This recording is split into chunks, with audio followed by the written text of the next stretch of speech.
दोस्तों आज के इस सेशन में हम करने वाले हैं आपके सामान्य प्रबंधन के जनरल मैनेजमेंट के प्रीवियस आपके एग्ज़ाम में पूछे गए क्वेश्चंस। क्योंकि आपके पटवारी के एग्ज़ाम के लिए ये एक न्यू सब्जेक्ट है। पर अगर हम देखें यहाँ पे ग्रुप 2 सब ग्रुप 4, क्योंकि पटवारी का एग्ज़ाम अब इसी के अंतर्गत आपके कंडक्ट किया जाएगा। अभी तक अगर हम देखें तो पहले अलग से आपके एग्ज़ाम होता था जिसमें कि आपको पंचायती राज देखने को मिलता था, पर अब यहाँ पे देखें तो आपके ग्रुप 2 एंड सब ग्रुप 4 के तहत होगा। इसीलिए यहाँ पे जो सामान्य प्रबंधन आपके सब्जेक्ट जो है पटवारी में भी ऐड हो गया है। अब यहाँ पे देखें तो ये पहले से आपके एक सब्जेक्ट है आपका ग्रुप 2 सब ग्रुप 4 का, तो पहले से आपके इसके क्वेश्चन प्रीवियस एग्जाम में पूछे गए क्वेश्चन जितने भी हैं उन क्वेश्चंस को आप अच्छे से कर लीजिए, ठीक है। क्योंकि उन्हीं से क्वेश्चन देखने को मिल सकते हैं और साथ ही साथ आपके जो टॉपिक है आप उन्हें कंप्लीट करते चलें। तो हम यहाँ पे PYQ कर रहे हैं, प्रीवियस ईयर के क्वेश्चन कर रहे हैं, और ये हमारा सेट 5 है। डेली आपके 25 का सेट रहता है। प्रीवियस सेट का आपको प्लेलिस्ट क्रिएट कर दिया गया, तो आप उन सभी सेट को देख सकते हैं। चलिए आज हम कर लेते हैं सेट 5, ठीक है। चलिए शुरुआत करते हैं फर्स्ट क्वेश्चन के साथ। एंड फर्स्ट क्वेश्चन है हमारा कि इनमें से कार्य से बाहर विकास विधियों का कौन सा प्रकार जो व्यवहार को असंरचित समूह की बातचीत द्वारा परिवर्तित करने में सहायता करता है। कौन सा प्रकार, जैसे कि अगर हम देखें दिए गए ऑप्शंस में से फर्स्ट है आपका सिमुलेशन एक्सरसाइज, अनुकारक अभ्यास, लेन देन संबंधी विश्लेषण यानी कि ट्रांजैक्शनल एनालिसिस, या संवेदनशीलता प्रशिक्षण यानी कि सेंसिटिविटी ट्रेनिंग, या सम्मेलन यानी कि कॉन्फ्रेंसेस। तो यहाँ पे अगर हम देखें कि इनमें से कार्य से बाहर जो विकास विधियों का कौन सा प्रकार जो व्यवहार को असंरचित समूह की बातचीत द्वारा परिवर्तित करने में सहायता करता है, वह है आपका संवेदनशीलता प्रशिक्षण। यानी कि अगर हम देखें इसका राइट आंसर तो सेंसिटिविटी ट्रेनिंग आप सभी का करेक्ट आंसर है। फर्स्ट क्वेश्चन का ऑप्शन सी आप सभी का राइट आंसर है। अगला क्वेश्चन है कि यदि एक व्यक्ति में विश्लेषण और गहन निदान द्वारा कठिन स्थिति का समाधान करने की क्षमता है तो इसमें किस प्रकार की कौशलता है, यानी कि कॉन्सेप्चुअल है, संकल्पनात्मक है, या इंटरपर्सनल है यानी कि अंतर्वैयक्तिक है, या लीडरशिप है, नेतृत्व की, या टेक्निकल। यदि एक व्यक्ति में विश्लेषण और गहन निदान द्वारा कोई भी कठिन स्थिति आती है उसका समाधान करने की यदि क्षमता है उसके पास, तो यह कहलाएगा एक तरह से संकल्पनात्मक, यानी कि कॉन्सेप्चुअल। अगर हम देखें उसके पास स्किल है, ठीक है, उसके पास कैसी स्किल है, कॉन्सेप्चुअल स्किल है, आपके संकल्पनात्मक है। यदि एक व्यक्ति आपके कठिन स्थिति का समाधान करने की क्षमता उसके पास है तो आपके पास उसके पास संकल्पनात्मक कौशलता है, कॉन्सेप्चुअल कौशल स्किल है आपके, ठीक है। तो आप सभी का राइट आंसर है, ऑप्शन फर्स्ट हो जाएगा। द नेक्स्ट क्वेश्चन एक इंपॉर्टेंट क्वेश्चन है आपका तुलन पत्र, या जिसे आप बैलेंस शीट बोलते हैं। तुलन पत्र में पूर्वदत्त बीमा यानी कि प्रीपेड इंश्योरेंस को किस रूप में दिखाया गया है। प्रीपेड इंश्योरेंस जो है इसे किस रूप में दिखाया गया है, इसे एसेट के रूप में दिखाया गया, परिसंपत्ति के रूप में दिखाया गया है। बैलेंस शीट में जो पूर्वदत्त बीमा यानी कि प्रीपेड जो इंश्योरेंस है इनको किस रूप में दिखाया गया है, तो इन्हें दिखाया गया है आपके परिसंपत्ति के रूप में, एसेट के रूप में। क्लियर, ऑप्शन फर्स्ट, ठीक है, राइट आंसर है आप सभी का फर्स्ट। द नेक्स्ट क्वेश्चन है कि रॉबर्ट के कॉल्ज द्वारा प्रबंधकों के लिए पहचाने गए 3 आवश्यक कौशल कौन से हैं। एक इंपॉर्टेंट क्वेश्चन है आपके यहाँ पे दिए गए ऑप्शंस में से कि रॉबर्ट के कॉल्ज द्वारा जो प्रबंधक के लिए पहचाने गए 3 आवश्यक कौशल कौन से हैं। देखिए ऑप्शंस में से यह है आपके, जैसे कि टेक्निकल हो गया, फिर ह्यूमन एंड अगर हम देखें तो आपके कंसेप्चुअल यानी कि वैचारिक, तकनीकी, मानव और वैचारिक, जो कि आपके देखें तो यहाँ पे प्रबंधकों के लिए पहचाने गए 3 आवश्यक कौशल हैं आपके। सी ऑप्शन आप सभी का थर्ड ऑप्शन यहाँ पे राइट आंसर है। देन अगला क्वेश्चन है कि एक व्यवसाय द्वारा लाभ या हानि को निर्धारित करने के लिए तैयार जो कथन है क्या कहलाता है, यानी कि स्टेटमेंट ऑफ अफेयर्स, स्थिति विवरण, या स्टेटमेंट ऑफ प्रॉफिट और लॉस, या स्टेटमेंट ऑफ ऑपरेशन, या उपरोक्त सभी। देखिए एक व्यवसाय द्वारा लाभ या हानि को निर्धारित करने के लिए जो तैयार कथन है ये आपके इनमें से क्या कहलाते हैं। आसान सा है, एक व्यवसाय द्वारा लाभ या हानि को निर्धारित करने के लिए जो एक तैयार कथन क्या कहलाएगा, तो लाभ या हानि विवरण, ठीक है। लाभ या हानि विवरण यानी कि स्टेटमेंट ऑफ प्रॉफिट और लॉस, जो प्रॉफिट और लॉस का स्टेटमेंट है वही अगर हम देखें तो यहाँ पे आपका राइट आंसर हो जाएगा, ऑप्शन सेकेंड, ठीक है।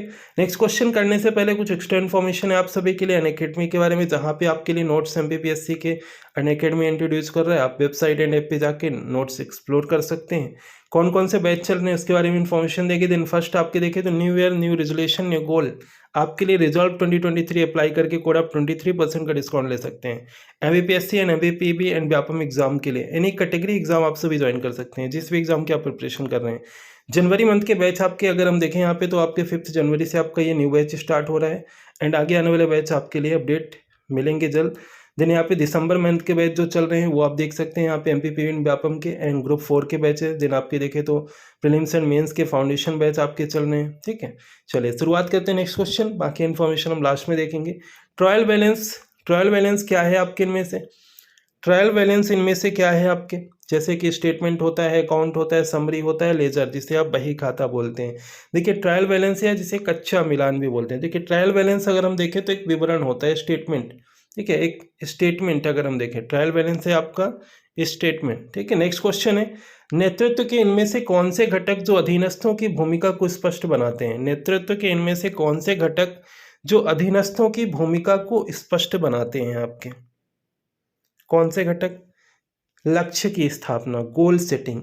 तो नेतृत्व का इनमें से कौन सा घटक जो अधीनस्थों की भूमिका को स्पष्ट बनाता है, तो गोल सेटिंग, लक्ष्य की स्थापना। क्लियर है, ऑप्शन डी आंसर आप सभी का करेक्ट आंसर है। जैसे कि नेक्स्ट क्वेश्चन है हमारा कि एक वित्तीय संस्थान को व्यापार द्वारा जो प्रदत्त ऋण पर जो ब्याज एक तरह से किसका उदाहरण है, ये एक्सपेंस में आएगा, इनकम में आएगा, एसेट में आएगा, लाइबिलिटी में आएगा। अच्छा क्वेश्चन है। अगर हम देखें यहाँ पे देखिए एक वित्तीय संस्थान को व्यापार द्वारा जो प्रदत्त ऋण पर जो ब्याज होता है ये एक तरह से एक्सपेंस होगा। क्या आएगा आपका, एक्सपेंस में आएगा। ठीक है, ऋण लेते हैं पर उसमें जो इंटरेस्ट देते हैं वो एक तरह से व्यय है, खर्च है, एक्सपेंस है। ठीक है, एक वित्तीय संस्थान को व्यापार द्वारा प्रदत्त जो ऋण पर ब्याज का उदाहरण क्या हो जाएगा, एक्सपेंस। अगर हम देखें व्यय। ठीक है, ऑप्शन फर्स्ट आप सभी का राइट आंसर है। एंड आप कितने क्वेश्चन यहाँ पे करेक्ट कर पा रहे हैं, एंड सभी क्वेश्चन को आप 1 से 2 बार जरूर देखें जिससे कि ये आपके प्रीवियस ईयर के क्वेश्चन तो आपको अच्छे से इनके आंसर आए। जैसे ही आप क्वेश्चन देखें आप आसानी से आंसर कर पाए।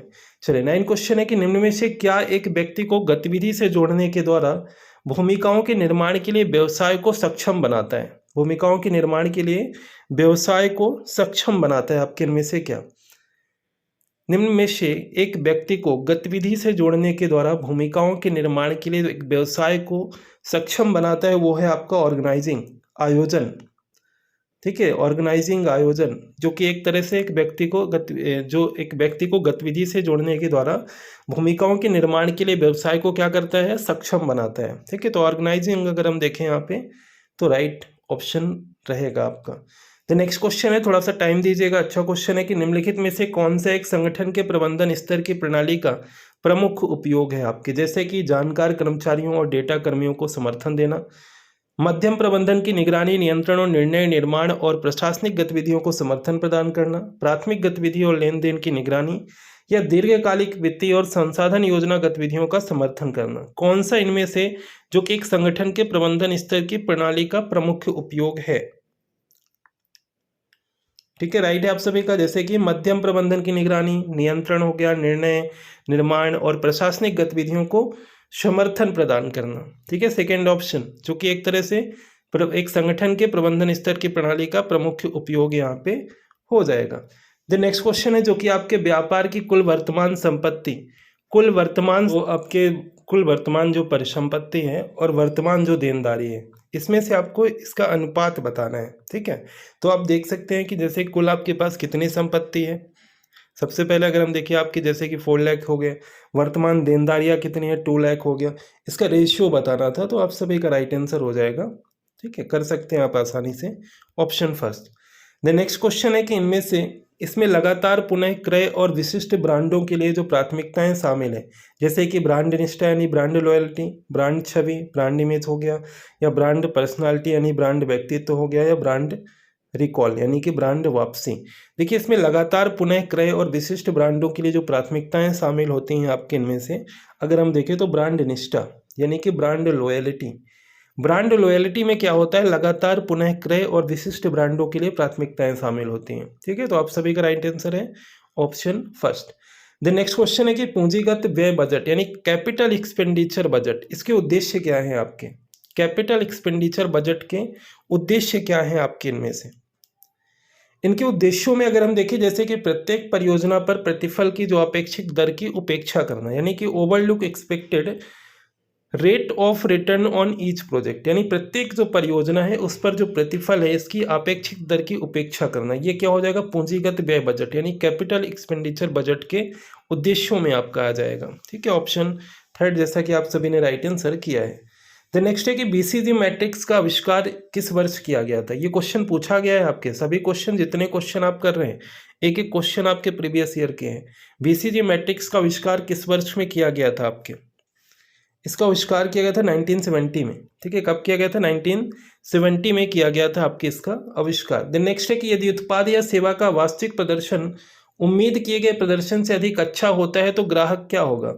यदि कोई उत्पाद है, समझिएगा क्वेश्चन को, अगर आप क्वेश्चन की लैंग्वेज समझेंगे मैनेजमेंट में तो आप ज़्यादा से ज़्यादा क्वेश्चंस को करेक्ट कर पाएंगे। यदि कोई प्रोडक्ट है या कोई सर्विसेज है, उसका वास्तविक प्रदर्शन जो आपको बताया गया कि ये चीज़ें इसमें हैं, पर उम्मीद जो आपने उस प्रोडक्ट पे उम्मीद की कि ये इतना इसका अच्छा प्रदर्शन होगा, पर वो कहीं उससे ज़्यादा अच्छा, उससे कहीं ज़्यादा अच्छा आपके होता है, तो ग्राहक उसमें क्या होगा? एक तरह से ग्राहक उसमें अगर हम देखें तो डिलाइटेड होगा, प्रसन्न होगा। कोई भी आप प्रोडक्ट लेते हैं, आप जितने उससे एक तरह से जितना एक्सपेक्ट करते हैं बट उससे ज़्यादा आपको उससे अच्छा आपको उससे प्रॉफिट मिलता है तो आप क्या होंगे? प्रसन्न होंगे। ठीक है, आसानी से आंसर इसका कर सकते हैं, डिलाइटेड।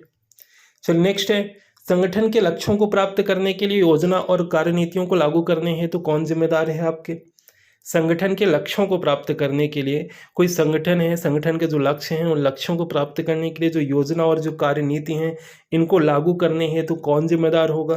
तो इन्हें लागू करने के लिए आपके जो मध्यम स्तर के प्रबंधक होंगे, मिडिल लेवल मैनेजर होंगे, क्योंकि टॉप लेवल पे तो आपके देखें तो यहाँ पे नहीं, जो आपके लक्ष्य को प्राप्त करने के लिए जो योजनाएं बनी हुई हैं, जो कार्यनीति बनी हुई हैं, एक तरह से सबसे उच्च जो आपके यहाँ पे देखें तो मध्यम स्तर के प्रबंधक होते हैं, निम्न स्तर के प्रबंधक होते हैं और उच्च स्तर के प्रबंधक होते हैं। उच्च स्तर के प्रबंधक में जो टॉप मैनेजमेंट होते हैं, ठीक है, टॉप लेवल पे जो कार्य करते हैं। अब मिडिल में अगर हम देखें तो मध्यम स्तर के प्रबंधक अगर हम देखें तो इसके जिम्मेदार होंगे। कोई भी योजना है, कार्यनीति अगर लागू नहीं हो रही है तो जिम्मेदार कौन होगा? आपके मिडिल लेवल मैनेजर्स होंगे। ठीक है, ऑप्शन सेकेंड। द नेक्स्ट है कि निम्न में से एचआर की कौन सी भूमिका जो अभिलेख संभालने और कानूनी अनुपालन को शामिल करती है? एचआर की कौन सी भूमिका अभिलेख संभालने और कानूनी अनुपालन को शामिल करती है आपके इनमें से? ठीक है, प्रशासनिक विशेषज्ञ, administrative expert, administrative expert, right है ऑप्शन फर्स्ट। नेक्स्ट है, निम्न में से कौन सा विकल्प जो एक संगठन की कार्यनीतियों को प्रकट करने और उन्हें लागू करने की क्षमता होगा? स्ट्रेंथ होगी। संगठन की जो कार्यनीतियां हैं उन्हें प्रकट करने, उन्हें लागू करने की क्षमता क्या होगी आपकी? स्ट्रेंथ, अपॉर्चुनिटी, थ्रेट या वीकनेस? ठीक है, राइट है आपकी स्ट्रेंथ होगी। संगठन की कार्यनीति को, समझिए क्वेश्चन को, संगठन की कार्यनीतियों को प्रकट करने, उन्हें लागू करने की क्षमता जो होगी वो एक तरह से स्ट्रेंथ होगी, सामर्थ्य। ठीक है, ऑप्शन फर्स्ट आप सभी ने राइट किया है। द नेक्स्ट है, प्रेरणा का सिद्धांत जिसने तर्क दिया कि व्यक्ति की जरूरतें 5 स्तर पदानुक्रम निर्मित करती हैं, ये क्या कहलाता है आपके? देखिए ऑप्शंस में से, प्रेरणा का सिद्धांत ये कहलाता है मास्लो का आवश्यकता पदानुक्रम, यानी मास्लो हायरार्की ऑफ नीड्स। जब आप डिटेल में रीड करेंगे, जो आपके सिलेबस है, जो आपके टॉपिक दिए गए हैं, तो आप वहाँ पे रीड करेंगे मास्लो हायरार्की ऑफ नीड्स, प्रेरणा का सिद्धांत जिसने तर्क दिया कि व्यक्ति की जरूरतें 5 स्तर पदानुक्रम निर्मित करती हैं। ठीक है, ऑप्शन यहाँ पे देखें तो डी। द नेक्स्ट इसी से रिलेटेड है कि मास्लो आवश्यकता पदानुक्रम के अंतर्गत वायु, भोजन, आवास कौन से आवश्यकता स्तर के अंतर्गत आते हैं? यानी कि सेल्फ एक्चुअलाइजेशन यानी कि आत्मसिद्धि आवश्यकता, या शारीरिक क्रियात्मक आवश्यकता यानी कि साइकोलॉजिकल, या सुरक्षा आवश्यकता यानी सेफ्टी एंड सिक्योरिटी, या सामाजिक आवश्यकता यानी कि सोशल, या सामाजिक आवश्यकता यानी कि सोशल। तो ये एक तरह से शरीर क्रियात्मक है, साइकोलॉजिकल है आपके। ठीक है, शरीर क्रियात्मक आवश्यकताएं हैं आपके, तो सेकेंड ऑप्शन करेक्ट है आप सभी का।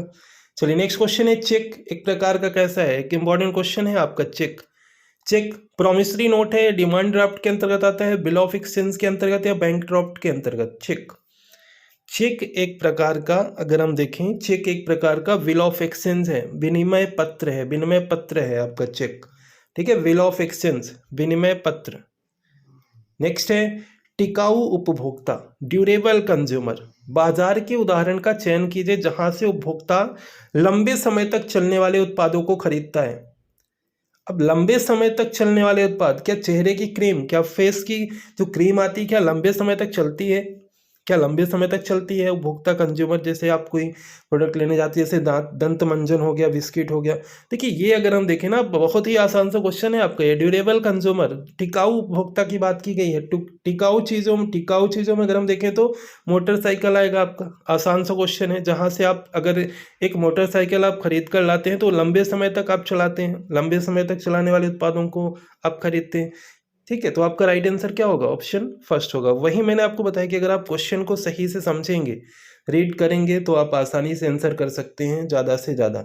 चलिए नेक्स्ट है, इनमें से कौन ई कॉमर्स से संबंधित है? ई कॉमर्स क्या होता है? आपके इलेक्ट्रॉनिक तरीके से जब आप कोई बिजनेस करते हैं, कोई व्यापार करते हैं, इलेक्ट्रॉनिक बिजनेस, इलेक्ट्रॉनिक कॉमर्स इसका फुल फॉर्म होता है। ठीक है, ई कॉमर्स का फुल फॉर्म क्या होता है? Electronic commerce. तो देखिए इनमें से कौन ई कॉमर्स से संदर्भित है? आपका ई कॉमर्स से संदर्भित है आपका व्यवसायिक संक्रिया जो लेन देन का इलेक्ट्रॉनिक तरीका पर आधारित है। आसान सा है, ई कॉमर्स जो इलेक्ट्रॉनिक तरीके से अगर हम देखें लेन देन किया जाता है या व्यापार किया जाता है, बिजनेस किया जाता है, तो आपकी क्या हो जाएगा? ई कॉमर्स से संबंधित हो जाएगा। ठीक है, ज़्यादा आपके ऑप्शन भी आपको रीड करने की जरूरत नहीं पड़ेगी इसमें। चलिए नेक्स्ट क्वेश्चन 24 की लोगों का समूह जो समान कौशल रखता है वो समान ज्ञान, उपकरण और तकनीकों का प्रयोग करते हुए अपना काम करते हैं। तो ये सभी लोग समूह में काम करते हैं, ऐसे समूह को हम क्या कहते हैं? एक डिपार्टमेंट कहेंगे, ऑर्गेनाइजेशन कहेंगे, एक कंपनी कहेंगे, एम्प्लॉय कहेंगे आपके। देखिए लोगों का समूह, यहाँ पे बात की गई है लोगों का समूह जो समान कौशल रखता है, जो वो समान ज्ञान रखता है, उपकरण तकनीक का प्रयोग करते हुए अपना काम करता है। तो ये सभी लोग समूह में काम करते हैं, और ऐसे समूह को हम क्या कहेंगे? तो ए डिपार्टमेंट, एक विभाग कहेंगे। क्या कहेंगे? ए डिपार्टमेंट, एक विभाग कहेंगे। ठीक है, तो आपका राइट आंसर ऑप्शन फर्स्ट है। नेक्स्ट एंड लास्ट क्वेश्चन है आज के सेट का, पूंजीगत परिसंपत्ति मूल्य निर्धारण मॉडल, सीएपीएम। सीएपीएम का फुल फॉर्म आप सभी याद रखिएगा। सीएपीएम का फुल फॉर्म क्या होता है? Capital asset pricing model. Capital asset pricing model, पूंजीगत परिसंपत्ति मूल्य निर्धारण मॉडल। इसके लिए सूत्र, फॉर्मूला क्या होता है? इसका फॉर्मूला होता है KJ equal R F plus B, R F minus R M. जब हम डिटेल से क्लासेस देखेंगे कुछ, तो उसमें आपको ये सब कुछ हम बताएंगे। ठीक है, सीएपीएम का फुल फॉर्म अभी आप याद रखिए, इसका फार्मूला क्या होता है ये याद रखिए। सीएपीएम का फुल फॉर्म क्या बताया मैंने आपको? Capital asset pricing model. ठीक है, चलिए तो आज के हमें 25 क्वेश्चन हमने किया। आपने कितने करेक्ट किए? आपने पहले इन क्वेश्चंस को किया है? अगर नहीं किया है तो आप 1 से 2 बार इस वीडियो को जरूर देखिए, और हो सके तो आप सभी अपने फ्रेंड्स के साथ जरूर इस वीडियो को शेयर किया करिए, जिससे कि ज़्यादा से ज़्यादा ऐसी ही सीरीज़ अगर आप सभी सपोर्ट करेंगे तो और भी सीरीज़ आपके लिए ऐसे ही मिलती रहेंगी, जो कि आपके लिए हेल्पफुल रहेंगी। ठीक है, चलिए नेक्स्ट कुछ इन्फॉर्मेशन, जैसे रैपिड रिवीजन बैच है आपके लिए, पटवारी का बैच चल रहा है नवंबर से, 28 नवंबर से। एमपी एग्जाम्स के टेस्ट आप सभी देख सकते हैं, iconic subscription, free and plus classes, live quiz, YouTube and Telegram follow कर सकते हैं। टेस्ट सीरीज मिलेगा, देन आपके देखें तो प्रैक्टिस क्वेश्चंस मिलेंगे, लाइव क्लासेस मिलेंगी, एंड आपके देखें यहाँ पे तो ये सब कुछ आपको मिलने वाला है। और अगर आप चैनल पे नए हैं, पहली बार आप सभी इस वीडियो को देख रहे हैं, तो आप सभी सब्सक्राइब कर लीजिएगा, बेल आइकन प्रेस कर लीजिएगा, ऑल पे क्लिक कर लीजिएगा। आने वाले सभी एग्जाम के लिए आपको वीडियो सीरीज मिलेंगे। ठीक है, चलिए मिलते हैं फिर नेक्स्ट। Thank you.